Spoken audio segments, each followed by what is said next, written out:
dust settling on the PM's fly-in, fly-out visit, Alice. I want to get the reaction, though, right around the country. I suspect it's less than the government might have hoped. Across the board, he's copped a fair amount of criticism, even from media outlets, that he might have expected to get some support. Let's have a look. The Australian says fly-in, fly-out PM with 1 week fix.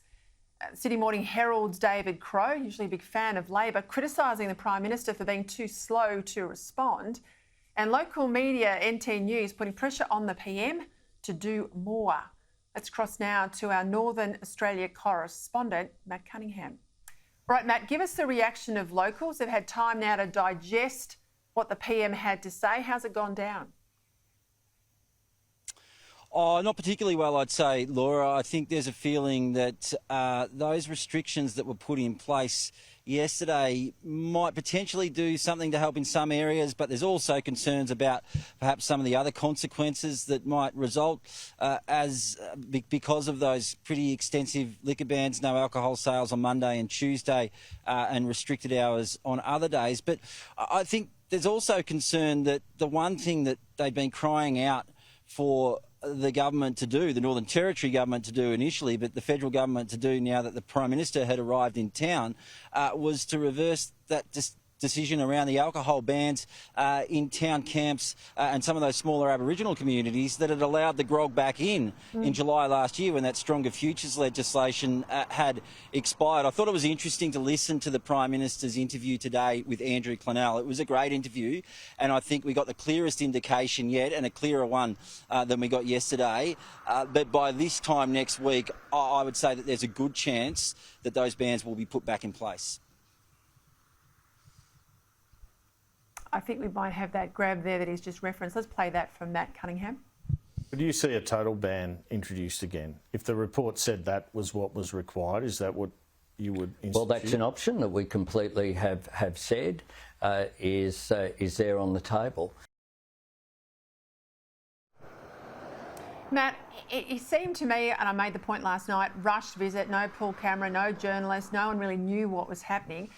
Yes, rushed to get there, but I think also very unprepared for what he announced yesterday. You also had spoken to the Chief Minister. She ruled out returning to the grog bans because they're racist. A big backflip, in part from the Prime Minister anyway, and a slap down to her. But I just see it as an absolute stunt to say you're going to have a report, but only give the people pulling the report together under a week to deliver it. And the report's supposed to be this roadmap to deal with the crisis. What did you make of that?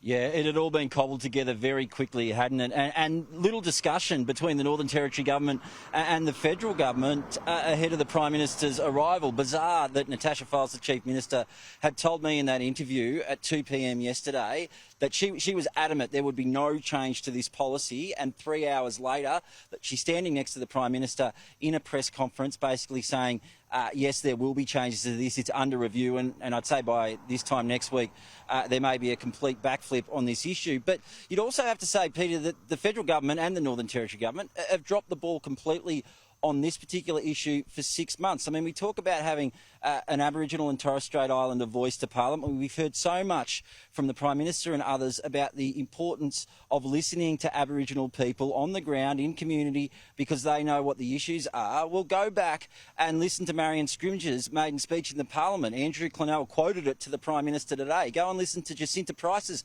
maiden speech in the Parliament, in the Senate last year. It was the number one issue that they both highlighted during those speeches. Here you've got two Aboriginal women from Central Australia in the federal parliament saying to the Prime Minister and others, the federal government, the Northern Territory government, this is a disaster, we need to do something about it. And they did nothing. They did nothing for 6 months. Now it's blown up.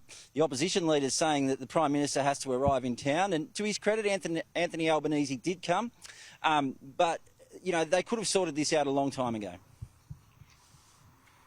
And look, I know the alcohol is part of the problem, or a big part of the problem with young people, but there was nothing there to deal with kids that we know are on the streets, and they're not there because they're drinking. They're there because the grog has made home life almost impossible. What was on the table there for that yesterday? Well, I think that's one of the concerns that people in the community here have. What are they going to do about that issue with the kids? And we've all seen the pictures. You know, I was walking around the streets of Alice Springs this week. You see some of those kids. But 2 years ago too, Peter, I was in the streets of Alice Springs, and back then I saw a lot more kids walking around the streets, kids of a very young age, unsupervised, than I have this week. There's a lot of people saying that there's been a real effort by police and others to clean things up because the Prime Minister was coming to town. Just talking to people in those town camps today, one of the things that they are saying is that those people, that people come in from surrounding remote communities. They come to the town camps in Alice Springs. When they come to the town camps now, because they can, they start drinking alcohol in those town camps, and then the kids obviously don't want to be around that sort of situation, and then they head out on the street. So, I mean, there's a whole heap of complex, serious issues that we're dealing with here. There was a quick fix solution that was offered yesterday, but I think there's a hell of a lot more that needs to be done. Spot on, Matt, and I know you know this better than anyone. Thank you for joining us tonight.